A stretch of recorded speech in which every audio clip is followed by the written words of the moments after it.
추석 명절 연휴 잘 보내셨습니까?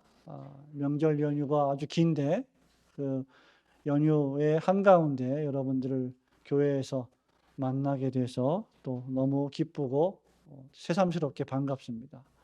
또 고향교회에서 예배드린 성도들, 또 고향에 갔지만 고향교회 방문하지 못하고 유튜브로 함께 예배하는 성도들도 주님의 이름으로 또 환영을 합니다. 오늘 타협하지 않는 버가모 교회에 관한 말씀을 드릴 텐데, 여러분들이 평생 처음으로 내 집을 마련할 수 있게 되었다고 한번 생각해 보시기 바랍니다. 이미 여러분들의 집이 있으신 분들은 감흥이 좀 떨어지겠지만, 또 혹시 두 채, 세 채 갖고 계신 분들은 별 감흥이 없겠지만, 평생 집이 전혀 없다가 처음으로 내 집을 마련할 그런 기회가 생긴 분들에게는 엄청난 그런 기쁨의 순간이 될 것입니다. 만약 그렇다면 여러분들은 어느 곳에 땅을 사고 또 집을 짓거나 또는 이미 지어진 집을 사시겠습니까? 일반적으로 사람들이 집을 구할 때 가장 먼저 보는 것이 주변 환경, 교통, 편의시설, 그리고 자녀들의 교육, 그리고 복지시설, 병원, 안전과 관계된 것들일 것입니다. 이것은 단순히 살기 위해서 집을 구할 때뿐만 아니라 투자 목적으로 집을 구할 때도 마찬가지일 것입니다. 집이란 사람들이 안전하고 편안하게 거할 수 있는 곳이어야 합니다. 평생 처음 내 집을 마련하는데 길도 없고 차도 다니지 않고 병원도 없고 학교도 없는, 심지어 무인도에다가 집을 짓는 사람은 아무도 없을 것입니다. 최대한 살기 편하고 안락한 곳에 집을 구하려고 할 것입니다. 또한 여러분들이 그리스도를 믿는 신앙인들이기 때문에 종교적으로도 핍박이나 박해가 없는 지역을 선호하게 될 것입니다. 하지만 오늘 우리가 읽은 이 버가모 교회 교인들이 살던 곳은 전혀 그런 곳이 아니었습니다. 그리스도인들이 살기에 매우 위험한 곳에 버가모 교인들이 살고 있었습니다. 버가모 교회 교인들은 이 버가모 도시에 살고 싶어서 태어난 것은 결코 아닙니다. 그러나 그들은 하나님의 주권적인 섭리로 말미암아 이 버가모라고 하는 도시에 태어났고 여기에 살면서 하나님을 믿는 믿음을 지켜내야 했습니다. 물론 버가모 교인들이 더 나은 환경을 찾아서 이 버가모라고 하는 도시를 떠나고 또 다른 곳에 정착할 수도 있었겠지만 오늘 말씀을 보면 그들이 그렇게 하지 않은 것이 분명합니다. 버가모 교인들은 버가모 교회에 소속되어서 이 위험한 도시에서 하루하루를 살아가면서 그들 자신이 충성스럽고 매우 신실한 그리스도인임을 계속 나타내야만 했습니다. 영국의 저명한 주석가 윌리엄 바클레이라고 하는 목사님이 계신데, 이 목사님이 이 구절을 주석하면서 이렇게 말했습니다. 어렵고 위험한 상황에서 달아나는 것은 그리스도인의 의무가 아니다.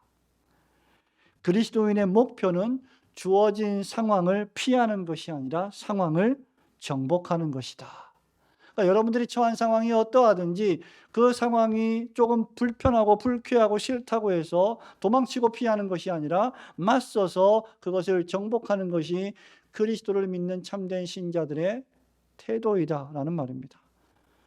오늘은 어떤 상황과 환경에서도 도망치지 않으며 동시에 타협하지도 않는 교회가 되어야 할 이 버가모 교회에 대한 말씀을 나누면서 함께 은혜 받기를 소원합니다. 첫 번째로 버가모 교회는요, 사탄의 권자가 시퍼렇게 살아있는 곳에서도 그리스도의 이름을 굳게 붙잡고 순교할 때까지 믿음을 배반하지 않은 교회였습니다. 사탄의 권자가 활동하는 곳에서 믿음을 배반하지 않은 교회, 그 교회가 버가모 교회였다는 말입니다. 여러분 12절과 13절 말씀을 같이 읽어볼까요? 버가모 교회의 사자에게 시작. 버가모 교회의 사자에게 편지하라. 좌우에 날선 검을 가지신 이가 이르시되 내가 어디에 사는지를 내가 아노니 거기는 사탄의 권자가 있는 데라. 내가 내 이름을 굳게 잡아서 내 충성된 증인 안디바가 너희 가운데 곧 사탄이 사는 곳에서 죽임을 당할 때에도 나를 믿는 믿음을 저버리지 아니하였도다. 아멘.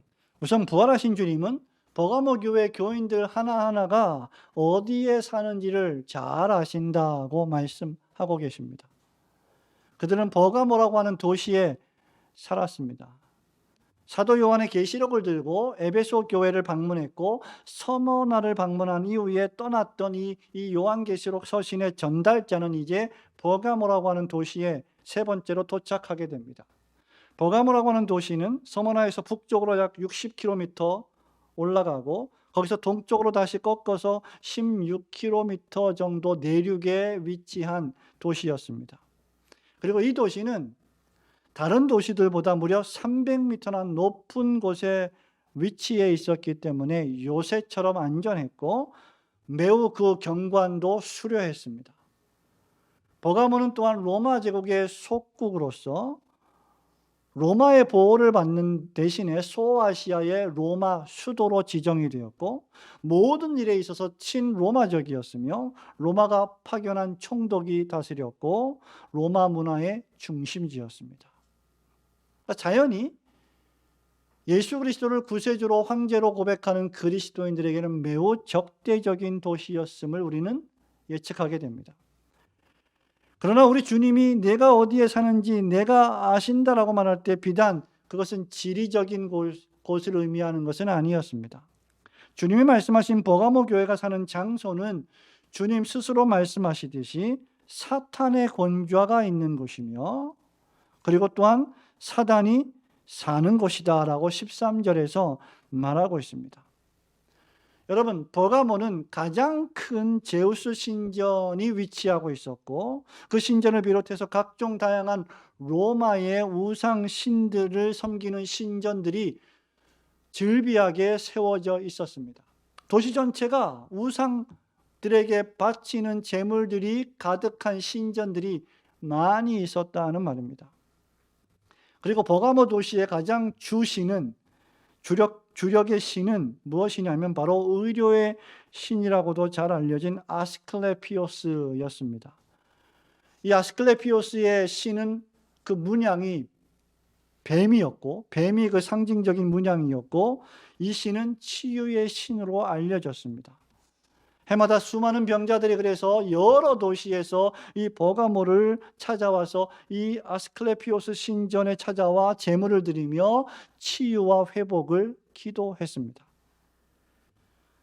나아가서 서머나와 마찬가지로 버가모 역시 로마 황제 숭배의 중심지였습니다. 총독은 로마 황제를 신으로 숭배하라는 칙령을 내렸습니다. 이로 볼 때 버가모는 뱀 같은 사단 마귀가 가장 활발한 활동을 할 수 있는 이교와 우상 숭배의 난잡한 중심지였습니다. 실로 사단이 우상 숭배와 황제 숭배라고 하는 권좌에 앉아서 사단이 살아서 그 도시를 장악하고 통치하고 있었던 것입니다. 우상 종교와 퇴폐 문화와 여러 가지 거짓된 사상으로 버가모라고 하는 도시를 장악하고 있었던 것이죠. 이런 도시에서 예수님을 황제로 모시며 예수님을 오직 유일한 주님으로 모시며 그리스도인 즉 성도로 살아가는 것은 대단히 위험한 일이었습니다. 하지만 여러분 생각해 보십시오. 그저 내가 성도임을, 내가 신자임을, 그리스도인임을 나타내지 않고 내가 신자임에도 불구하고 때로는 이방 신전에 참배하는 것이 그 도시의 그저 문화적 관례이며 황제를 숭배하는 것도 국가 의식이니까 그렇게 해도 우리 그리스도인들은 전혀 아무런 상관이 없다라고 생각한다면 그런 사람들에게는 이 버가모 도시는 위험한 곳이 아닐 것입니다. 황제의 신전에 들어가서 분향단 앞에서 간단하게 과일과 같은 예물이나 향에 불을 피워놓고 가이사가 나의 주님이십니다 한마디만 하면 그는 로마 제국의 충성된 신민으로 인정되었습니다. 그리고 그렇게 하는 것이 살기에 훨씬 편리했을 것입니다. 이방 신전에서도 마찬가지입니다. 그렇게 하기만 하면 그 사람은 비록 예수님을 믿는 신자라 할지라도 충성된 로마 시민으로 인정받고 버가모의 문화를 존중하는 성숙한 시민으로 여겨졌을 것입니다. 그런 자들은 로마 제국이 주는 모든 종류의 혜택을 다 누릴 수 있었고 사회에서 그 어떤 불이익도 당하지 않을 것입니다.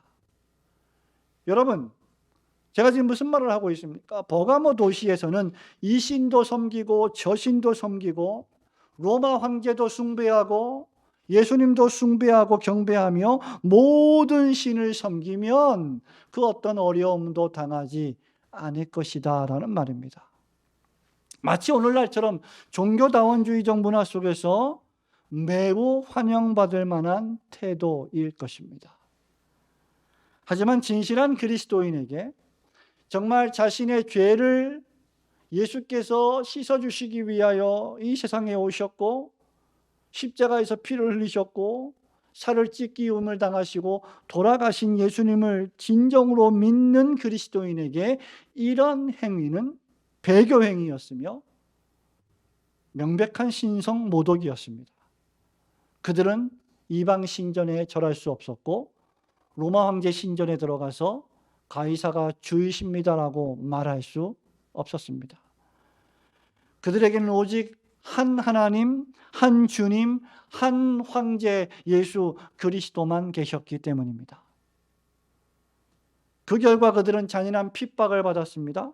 온갖 불이익을 당했습니다. 사회 질서에 반하는 집단으로 취급받기 일쑤였습니다. 소위 왕따를 당하기 일쑤였던 것이 그 당시의 1세기 그리스도인들이었습니다. 더욱이 로마 총독은 황제를 숭배하지 않는 자들을 처형하는 권한까지 부여받았습니다. 그럼에도 버가모 교인들은 주님의 이름을 굳게 잡고 믿음을 저버리지 않았습니다. 13절에 보니까 우리 주님 말씀하십니다. 너희 가운데 곧 사탄이 사는 곳에서 죽임을 당할 때에도 충성된 증인 안디바가 죽임을 당할 때에도 믿음 때문에 목숨을 버릴 때에도 조차 많은 사람들이 나를 믿는 믿음을 저버리지 아니하였도다 라고 칭찬하고 계십니다. 그들은 그리스도인이 삶과 죽음을 가르는 박해 앞에서 어떠해야 하는지를 잘 보여준 사람들입니다. 그들은 주님을 섬김에 있어서 일사각오의 정신, 즉 죽으면 죽으리라 하는 각오로 신앙생활을 했던 것입니다. 하나님을 섬기고 예수님을 믿을 때 이 주님이 아니면 나는 죽어도 괜찮다라는 각오로 주님을 섬겼던 것입니다. 그들 가운데 안디바가 있습니다. 안디바에 대해서는 기록된 것이 하나도 없습니다. 아무런 정보가 없습니다. 다만 이 안디바는 이 일로 인하여 사탄이 지배하는 이 장소에서 주님을 믿고 로마 황제를 신으로 숭배하는 일을 거부했다가 노쇠로 만든 황소상 안에 집어넣어져서 불로 가열하여 태워 죽였다는 전승이 기록되어 있습니다. 서머나 교회에 지난주에 우리가 배웠던 것처럼 폴리캅이 있었던 것처럼 버가모 교회에는 순교자 안디바가 있었습니다. 그리고 이 교회에는 안디바가 순교할 때 안디바와 같이 정말로 많은 강력한 충성된 증인과 같은 신실한 성도들이, 강한 믿음의 신자들이 많이 있었다라고 주님은 말씀하십니다. 여러분, 오늘날 이러한 박해가, 이러한 핍박이 오늘날 여러분들에게 들이닥친다면 여러분들은 과연 어떠한 태도를 견지할 수 있겠습니까? 불과 우리나라 역사에 한국전쟁과 또 일제 침략 시기에 수많은 그리스도인들이 순교당했던 것을 우리는 잘 알고 있습니다. 불과 100년도 채 되지 않았던 일입니다. 여기 충성된 증인이라고 하는 헬라어에서 순교자라는 단어가 유래했습니다. 증인은 순교에 이를 때까지, 즉 죽기까지 충성하는 자입니다. 그것이 그리스도의 증인입니다. 우리 주님은 사탄의 권세가 있는 곳에서 무시무시한 핍박 가운데서도 믿음을 지키다가 순교한 교인들이 있는 버가모 교회를 크게 칭찬하셨습니다. 오늘날에도 여러분 1세기 그리스도인들과 같진 않지만 다양한 종류의 각종 우상 숭배가 대한민국에 만연하고 있습니다. 그럼에도 불구하고 이 세상에서 믿음을 포기하지 않고 주님을 배반하지 않으며 최후 순간까지 예수 그리스도만이 나의 주님이시요 살아계신 하나님의 아들이십니다라고 고백하며 섬기며 살아가시는 성도들이 되시기를 주님의 이름으로 축원합니다. 그럼에도 여러분 버가모 교회는 우리 주님으로부터 엄중한 책망을 받았는데, 왜냐하면 이 세상에서의 먹고 마시는 삶을 위해서 서서히 믿음을 타협했기 때문입니다. 생과 사를 가르는 박해 앞에서 순교적인 믿음을 지켰던 사람들이 시간이 흐르면서 세상에서의 안락한 삶을 위하여 진리를 타협해버린 자들이 버가모 교회 안에 있었다는 말입니다. 14절, 15절 말씀 같이 읽습니다. 그러나 내게, 시작. 그러나 내게 두어 가지 책망할 것이 있나니 거기 내게 발람의 교훈을 지키는 자들이 있도다. 발람이 발락을 가르쳐 이스라엘 자손 앞에 걸림돌을 놓아 우상의 제물을 먹게 하였고 또 행음하게 하였느니라. 이와 같이 내게도 니골라당의 교훈을 지키는 자들이 있도다. 그러므로 회개하라. 그리하지 아니하면 내가 네게 속히 가서 내 입의 검으로 그들과 싸우리라고 엄중히 경고하셨습니다. 극심한 박해 가운데서도 믿음을 지켰던 이들을 우리 주님은 두어 가지로 책망할 것이 있다 말씀하셨습니다. 여러분, 순교자가 배출된 교회에 책망할 것이 뭐가 있겠습니까? 사람의 눈으로 볼 때는 그저 칭찬할 것밖에 없을 거예요. 그러나 우리 주님의 불꽃 같은 눈을 피할 교회와 교인은 아무도 없습니다. 그것이 무엇입니까? 하나는 발람의 교훈을 따르는 것이었고, 다른 하나는 니골라당의 교훈을 지키는 것이었습니다. 발람은 여러분이 구약 성경을 잘 읽으신 분들은 잘 아시겠지만 민수기 22장, 23장, 24장에 잘 기록된 자로서 이방 출신의 선지자였습니다.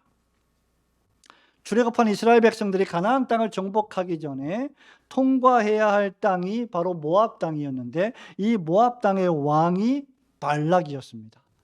발락 왕은 이스라엘 백성이 40년 동안 어떻게 광야를 통과했는지, 하나님께서 어떻게 이스라엘 백성들을 지키고 보호하셨는지, 어떻게 승리하게 하셨는지를 잘 듣고 보았기 때문에 이스라엘을 두려워했습니다. 그래서 이방 선지자 발람을 불러서 이스라엘을 저주하라고 요구하면서 수많은 돈을 줍니다. 재물을 줍니다. 그런데 놀랍게도 선지자 발람은 한 번, 두 번, 세 번씩이나 기도하고 이야기를 하는데, 저주를 하는 기도를 하기는커녕 기도만 하면 이스라엘을 축복하는 기도가 입에서 자기도 모르게 터져 나오는 것입니다. 그래서 발락이 너무 화가 나서 속상해서 더 계속 이 발람 선지자에게 많은 돈을 주겠으니 이스라엘을 저주하라. 그럼에도 불구하고 세 번씩이나 발람은 이스라엘을 저주하지 못하고 축복하게 됩니다. 그런데 발람은 마지막에 이 발락 왕이 주는 수많은 돈에 미혹되어서 기도할 때 이스라엘을 저주하지는 않았지만 발락 왕에게 한 가지 제안을 합니다. 그것은 바로 이스라엘 남자들에게 모압의 아름다운 여인들을 보내십시오. 그들에게 향수를 뿌리게 하고 아름다운 향이 나게 해서 이스라엘 남자들에게 보내어서 유혹하고 그들을 축제잔치에 끌어들이고 자연스럽게 그들이 섬기는 우상 숭배에 참여하도록 하십시오라는 계략을 말해줍니다. 이 계책은 대성공이었고, 그 당시 이스라엘 남자들이 이 모압 여자들에게 취하여서 우상의 제물을 먹으며 이들과 행음하게 됩니다. 이 일로 인하여 민수기에 따르면 하나님의 진노를 사서 이스라엘 백성들 24,000명이 죽게 됩니다. 또한 민수기 31장 16, 17, 18절에 따르면 발락에게 이런 계책을 알려준 선지자 발람이 여호수아의 칼에 죽임을 당하는 심판을 받습니다. 후일 베드로후서 2장 15절과 유다서 1장 11절에 따르면 이 사건으로 말미암아 선지자 발람은 바른 길을 떠나 사람들을 미혹된 길로 인도하고 어그러진 길로 가게 하는 불명예를 안게 됩니다. 또한 두 번째로 니골라당의 교훈이라고 하는 것은 신자가 한번 그리스도를 믿고 구원을 얻었다면, 하나님을 믿는 백성이 되었다면 어떻게 살아가든지, 매일매일 무슨 일을 하며 살든지 어떻게 살든지 아무 관계없이 무조건 자동적으로 구원을 받는다는 가르침입니다. 마치 오늘날 현대판 구원파와 같은 가르침이죠. 따라서 이런 교훈을 지킨다면 굳이 어렵게 예수님을 주님이요, 예수님만을 황제로 왕으로 모실 필요가 없고 로마 황제도 주님으로 모실 수 있게 되는 것입니다. 그리고 중요한 것은 영혼이요, 육체는 어차피 불결한 것이기 때문에 육체로 어떠한 죄를 지어도 그것은 영혼에 아무런 해를 끼치지 않는다는 사상이 저들의 가르침의 주요 사상이었고, 이 사상은 1세기 영지주의 사상과도 아주 깊이 관련되어 있었던 것입니다. 그러므로 이방 신전에 가서 우상을 숭배하고 우상에게 바쳐진 제물을 먹어도 전혀 문제되지 않으며 그 어떤 불이익이나 해도 입지 않을 것이라 주장하는 것입니다. 말하자면 여러분, 발람과 니골라당의 교훈은 진리와 비진리를 혼합하고 타협함으로 도덕적 타락과 교리적 타락을 부추기는 가르침이었던 것입니다. 이런 가르침이 오늘날 21세기 한국교회도 여전히 존재하고 있습니다. 성도 여러분, 문제는 삶과 죽음을 가르는 엄청난 박해 앞에서 주님의 이름을 붙잡고 신앙의 절개를 지켰던 버가모 교회 교인들 가운데 일부가 이런 가르침을 받아들이고 지키며 신앙을 타협했다는 데 있습니다. 버가모 교회는 외부의 엄청난 박해에 정면으로 맞서 견고하게 주님의 이름을 붙잡고 믿음을 지켰는데, 그들 스스로 내부에서 스멀스멀 올라오는 거짓된 가르침을 받아들이기 시작했던 것입니다. 아마 그들 가운데 일부는 우리가 이제까지 너무나 엄격한 신앙생활을 한 것이 아니냐라고 생각했을지도 모릅니다. 이제 이 정도 했으면, 이런 순교자가 나올 정도면 우리가 이제 조금 관용적이 되어도 괜찮지 않겠느냐, 이 정도 했으면 주님이 봐주시지 않겠느냐라고 생각했는지도 모릅니다. 그들 스스로 진리의 무장을 해제하고 이교적인 가르침을 받아들였던 것입니다. 그러나 우리 주님께서는 지난주에 들은 말씀처럼 죽도록 충성하기를 원하십니다. 최후까지 신앙의 순결을 원하십니다. 교회 내에서 발람 같은 자들, 니골라당 같은 가르침을 용납하지 말라고 가르치십니다. 예수님도 섬기고 로마 황제도 섬기고 제우스 신도 섬길 수 있다는 가르침을 용납하지 않기를 바라십니다. 한 발은 교회에 두고 또 다른 한 발은 세상에 두고 하나님과 세상의 신을 동시에 섬기는 것을 용납하지 말라고, 삶을 개혁하라고 명령하십니다.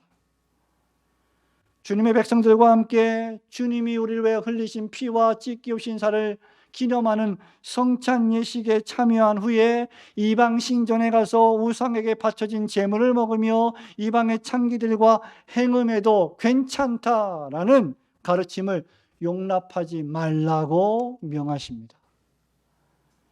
그리스도인들은 진리와 비진리를 타협해서는 안 될 것입니다. 우리 예수님 마태복음 6장 24절에서 이렇게 말씀하십니다. 한 사람이 두 주인을 섬기지 못할 것이니 혹 이를 미워하고 저를 사랑하거나 혹 이를 중히 여기고 저를 경히 여김이라. 그 다음, 너희가 하나님과 재물을 겸하여 섬기지 못하리라. 고린도후서 6장 14절 15절에서도 이렇게 말씀합니다. 사도 바울이 말합니다. 너희는 믿지 않는 자와 멍에를 함께 매지 말라. 의와 불법이 어찌 함께하며 빛과 어둠이 어찌 사귀며 그리스도와 별리알이 어찌 조화되며 믿는 자와 믿지 않는 자가 어찌 상관하며. 여러분, 이 말씀은 신자가, 하나님을 믿는 신자가 하나님을 믿지 않는 불신자와 결혼해서는 절대로 안 된다는 사도 바울의 강력한 권면입니다. 그러나 버가모 교회의 교인들은 진리와 비진리를 타협했습니다. 하나님과 우상을 동시에 섬겼습니다. 자기들이 편리할 대로 예수님을 믿었습니다. 하나님과 우상을 동시에 섬기는 혼합주의에 점점 물들어가기 시작했습니다. 사도 요한 목사님이 살던 시대에는 예수님이 정말 유일한 주님이셨지만 지금 우리가 살고 있는 이 시대는 다원주의 시대입니다. 모든 종교가 다 구원이 있는 시대입니다. 그러므로 오직 주님만을 섬기며 살아가는 것은 정말로 이 시대에 합당하지 않은 태도입니다. 라고 그들 중에 일부는 생각했을지도 모릅니다. 신자가 비신자와 행음하기 시작했습니다. 하나님의 백성들이 사람의 딸들과 결혼하는 일들이 벌어졌던 것입니다. 이런 타협은 그 당시에는 좋아 보일지 모르지만 장기적으로는 그들의 믿음을 약화시키는 발람의 걸림돌이 될 것입니다. 그렇다면 버가모 교회는 어떻게 해야 합니까? 이러한 삶에 대한 주님의 처방은 바로 회개를 촉구하는 것이었습니다. 버가모 교회의 주님은 회개를 촉구하십니다. 그렇지 않으면 12절과 16절에 기록된 대로 좌우에 날선 검을 가지신 주님께서 영혼과 골수를 찔러 쪼개는 그 주님의 입의 검으로 그들을 치실 것입니다. 그럴듯하게 사람을 속여도 하나님을 속일 수 없습니다. 버가모 교회 교인들은요, 생사가 달린 문제 앞에서 목 앞에 칼이 들어오는 순교적인 그러한 문제 앞에서 주님의 이름을 굳게 붙잡고 믿음을 지켰습니다. 그런데 시간이 지나면서 세상에서의 안락한 삶과 죄악의 낙을 누리는 일에 있어서는 점점점 타협하기 시작했습니다. 10가지 중에 9가지를 지키고 1가지를 타협해도 그것은 신앙의 타협입니다. 그리스도를 향한 충성과 우상의 재물을 먹고 영적으로 행음하는 일에는 결코 타협이 있을 수 없습니다. 주님은 생사가 달린 문제에 목숨을 걸고 믿음을 지켰던 것처럼 다른 문제에서도 단호하게 믿음을 지키라고 촉구하십니다. 그런 자들에게 우리 주님은 17절에서 감추었던 만나와 이름이 새겨진 흰돌을 줄 것이라 하셨습니다. 감추어진 만나는 이스라엘 백성들이 광야를 지날 때 하나님이 주신 신령한 음식이었습니다. 이것은 우리로 하여금 매일매일, 매주일 계속 신앙 안에서 전진하게 하는 하나님의 입에서 나오는 능력의 말씀입니다. 이 말씀이 설교자의 입에서 선포될 때 성도들의 영혼에 들어가서 능력 있게 신앙생활을 하고 하루하루를 전진하게 해주는 은혜의 말씀이 될 것이라는 말입니다. 또한 우리의 새 이름이 기록된 흰돌은 진정으로 그리스도를 믿는 신자들을 가리킵니다. 비진리가 난무하고 우상숭배적 쾌락의 삶이 난무하는 사탄의 권자가 있는 이 세상에서 여전히 주님의 이름을 배반하지 않고 진리의 말씀을 타협하지 않으면 하나님은 감추어진 하늘의 신령한 양식을 우리에게 계속 맛보게 하실 것이고 우리 이름이 하늘에 기록된 것을 알게 하실 것입니다. 여러분이 처한 장소에서 변함없이 그리스도의 이름을 부르며 여러분이 모든 사람들을 향하여 인격적으로 관용하되 하나님의 말씀인 진리는 결코 타협하지 않는 성도들이 되시기를 주님의 이름으로 축원합니다. 사랑하는 우리 성도 여러분, 지금 우리는 추석 명절 연휴를 통과하고 있습니다. 왜 이렇게 긴지 모르겠어요. 추석 명절이 아직도 끝나지 않았습니다. 그 가운데 주일이 있으니 더 긴 것처럼 느껴집니다. 지금은 조금 덜하지만 얼마 전만 해도 온 국민이 명절에 조상 제사를 지냈습니다. 죽은 자들을 위하여 제사상을 차려놓고 절을 해야 했습니다. 아주 큰 가문은, 그리고 전통 제사를 지내는 가문들은 도무지 몇 번을 절을 해야 할지 모를 정도로 수없이 많이 절을 한 경험들이 있을 것입니다. 예수님을 믿는다고 조상 제사를 거부하기라도 하면 부모님에게 흠씬 두드려 맞거나 혼나기 일쑤였던 시절이 엊그제입니다. 가문에서 쫓겨나는 일도 비일비재했습니다. 오늘날에도 여전히 돼지 머리를 올려놓고 고사를 지내고 무당을 불러서 구슬합니다. 사업이 번창하게 해달라고 돼지 입에 돈을 집어넣습니다. 직장에서는 사업상 부도덕한 접대 문화가 성행합니다. 승진을 위해서 암묵적으로 뇌물을 주고받는 일이 여전히 존재하고 있습니다. 그리스도인들이 그 한가운데 살아가고 있습니다. 관능과 퇴폐를 부추기는 문화가 아직도 우리 청소년들, 청년들의 주변에 도사리고 있습니다. 이런 문화 속에서 주님의 이름을 붙잡고 믿음을 지키며 진리를 타협하지 않는 것은 매우 어려운 일입니다. 하지만 우리 주님은 네가 어디에 사는지를 내가 안다 라고 말씀하십니다.